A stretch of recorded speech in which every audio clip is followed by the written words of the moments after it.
The title of today's class is Catch the Korean Wave. 한국 좋아요. Yeah. Listen, what he just said right there is we're actually going to take over the world.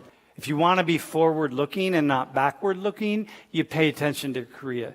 You pay attention to China. You pay attention to the East. South Korea blew up. In my understanding of the world, there's never been a country that has been able to do what South Korea has done economically. This trend where these men represent the future of masculinity in many parts all over the world.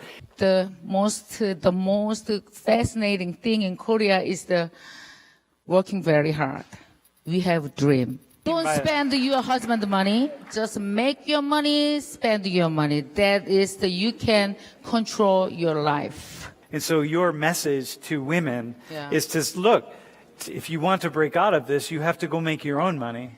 And don't wait for men and don't rely on men. Right? Han means Korean, Korea. Ryu means wave. But it's usually more of a negative term.